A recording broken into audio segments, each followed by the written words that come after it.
Welcome to Mobile Face Studio Live, live, live, live, live, live.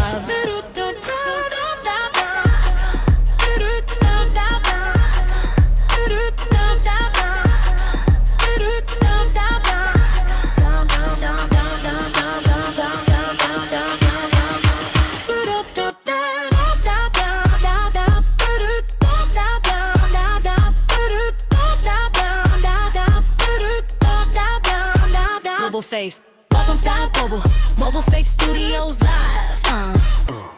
We got Michael, you got Cheryl, and baby Arrow.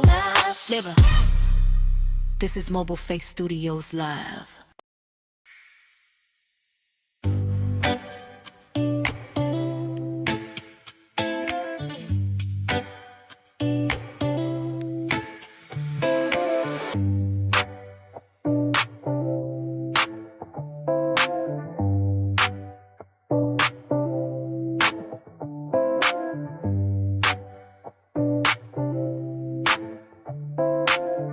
I sing Amazing Grace, we sing, you are good, good to me, yeah. You are good, good, good, good, good, good to me, yeah. So I don't take your love for granted, and all the things you've done for me, yeah. You gave me life up on this planet, so I could live abundantly, yeah. And I don't take your love for granted, and all the things you've done for me, yeah. You gave your life up on this planet, so we could live eternally, yeah. You forgive me of my sins and you cleanse me deep within, healing all of my disease. You show me how to love, give me hope up above and a family. You show me how to rest so I don't have to stress. Now I can breathe, oh, now we can sing. We sing, we sing. You are good, hey, good to me, yeah, yeah. You are good, good, good, good, good, good to me, yeah. So I don't take your love for granted, and all the things you've done for me, yeah. You gave me life up on this planet, so I could live abundantly, yeah. And I don't take your love for granted, and all the things you've done for me, yeah. You gave me life up on this planet, hey, so we can live eternally, yeah. All together we sing, say, I don't take your love for granted. I don't take your love for granted. Say, I don't take your love for granted. No, no. And all the things you've done for me, yeah. You gave me life up on this planet, so I can live abundantly, yeah. And I don't take your love for granted, and all the things you've done for me, yeah. You gave your life up on this planet, so you can live eternally, yeah. Hey. I don't take your love for granted. Yeah. Good morning, or actually it's afternoon. So today I'm going to talk about the DNA of a true disciple. In Matthew chapter 5 verse 7, it really puts it out of what a true disciple is. A lot of people say they know Christ or they are culturally Christian, but in this passage right here, we really have an understanding of what Christ is calling us to do.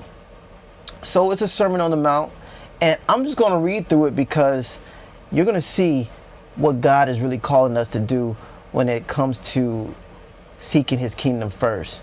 So Matthew chapter 5, the Beatitudes, it says, "Now when Jesus saw the crowds, he went up on a mountainside and sat down. His disciples came to him, and he began to teach them the Beatitudes. He said, 'Blessed are the poor in spirit, for theirs is the kingdom of heaven. Blessed are those who mourn, for they will be comforted. Blessed are the meek, for they will inherit the earth. Blessed are those who hunger and thirst for righteousness, for they will be filled. Blessed are the merciful, for they will be shown mercy. Blessed are the pure in heart, for they will see God. Blessed are the peacemakers, for they will be called children of God. Blessed are those who are persecuted because of righteousness, for theirs is the kingdom of heaven. Blessed are you when people insult you, persecute you, and falsely say all kinds of evil against you because of me. Rejoice and be glad, because great is your reward in heaven. For in the same way they persecuted the prophets who were before you.'" Verse 13, salt and light. "You are the salt of the earth, but if the salt loses its saltiness, how can it be made salty again? It is no longer good for anything except to be thrown out and trampled underfoot. You are the light of the world. A town built on a hill cannot be hidden. Neither do people light a lamp and put it under a bowl. Instead, they put it on its stand, and it gives light to everyone in the house. In the same way, let your light shine before others, that they may see your good deeds and glorify your Father in heaven." Verse 17, the fulfillment of the law. "Do not think that I have come to abolish the law or the prophets. I have not come to abolish them, but to fulfill them. For truly I tell you, until heaven and earth disappear, not the smallest letter, not the least stroke of a pen will by any means disappear from the law until everything is accomplished. Therefore, anyone who sets aside one of the least of these commands and teaches others accordingly will be called least in the kingdom of heaven. But whoever practices and teaches these commands will be called great in the kingdom of heaven. For I tell you, unless your righteousness surpasses the Pharisees and the teachers of the law, who are hypocrites, you will certainly not enter the kingdom of heaven." Let's just highlight this real quick. It says, whoever practices and teaches these commands will be called great in the kingdom of heaven. That is amazing. So just keynote that right there. We're really focusing on that. Then he goes into the rest of the commandments. Murder, which is, the sixth commandment when you go to the book of Exodus.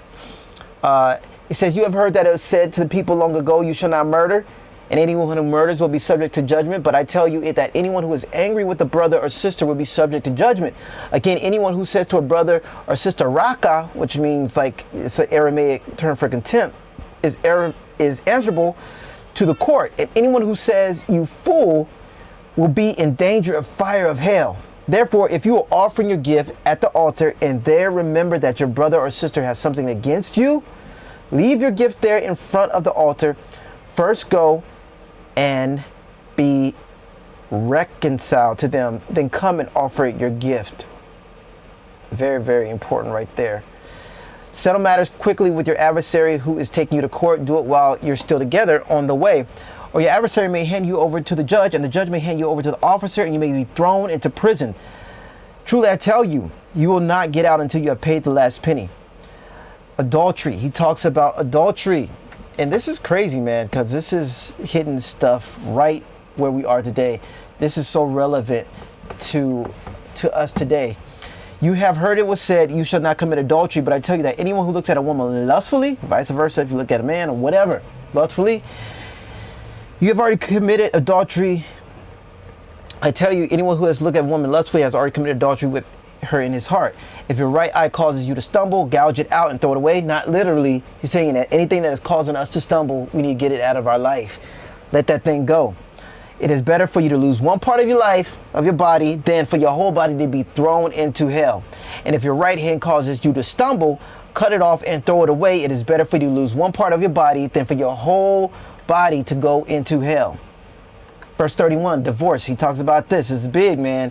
It has been said, anyone who divorces his wife must give her a certificate of divorce. But I tell you that anyone who divorces his wife except for sexual immorality makes her the victim of adultery. And anyone who marries a divorced woman commits adultery. Verse 33, on oaths. He says, again, you have heard it was said that to the people long ago, do not break your oath, fulfill to the Lord your vows you have made. But I tell you, do not swear an oath at all, either by heaven, for it is God's throne, or by earth, for it is his footstool, or by Jerusalem, for it is the city of the great king. And do not swear by your head, for you cannot make even one hair white or black. All you need is to say simply yes or no. Anything beyond this comes from the evil one. I want to stop right here, because why am I saying all this? Matthew chapter 5, verse 7, and we have a lot more to go. And we're going to break this down over the year. This is something that we're going to be repeating over and over. Jesus talks about love, eye for an eye, love for enemies. Just this past couple of days, my wife pointed this out to me, is that this guy killed, is pretty much suspected of killing his wife. He was a American Idol alum, according to people.com. And it's crazy to me because he committed two of those things that Jesus talked about not doing. One was lust. The other was murder. And so we're going deeper into what Jesus says, because if we stay close to what he is saying, we're not going to find our lives going into that direction. Or, you know, that's just crazy that a person, it's just like, what makes you go down that road? What makes you go down that place? Man, so I want to jump to chapter 7, because we're going to be going back through this whole thing, but I just want to give an overview, because this is really the DNA of a disciple. Jesus says that on that day, verse 21, chapter 7, not everyone who says to me, Lord, Lord, will enter the kingdom of heaven, but only the one who does the will of my Father who is in heaven.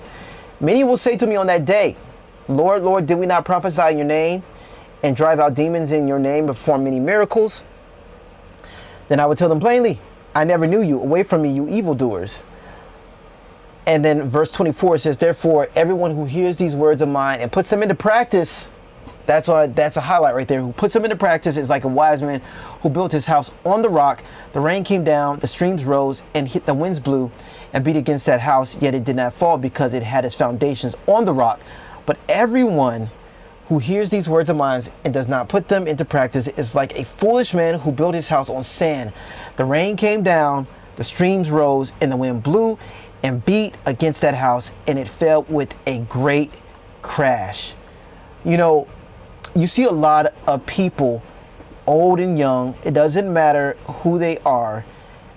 It doesn't really matter that if we're not building our life on Christ, if we're not seeking his kingdom first, if we're not putting into practice what he says to put in practice, as we see here in basically Matthew chapter 5, verse 7, our lives can take a dramatic turn downward.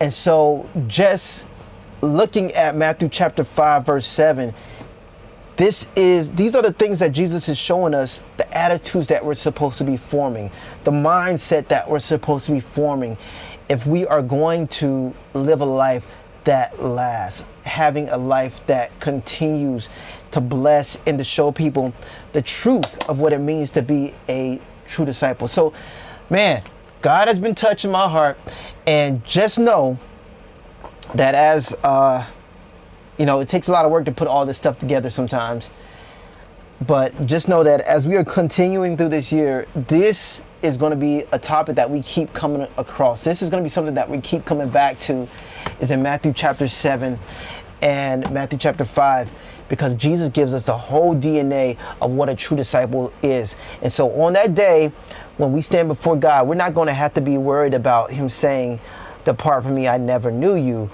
We're going to be knowing what he says and practicing the attitudes and the habits and having the right kind of spirit when he comes back to get his church. So yeah, blessings. Guys, we are still working on Mobile Faith Studios. This is just a practice of what we're doing. We're going to be just getting this word out of God's love, getting God's word out of what it is to be a true disciple. Discipleship is at the heart of what we want to do and be about. So we will see you next time, and God bless. Remember, this is Mobile Faith Studios. We want to be a faith that travels. Peace out.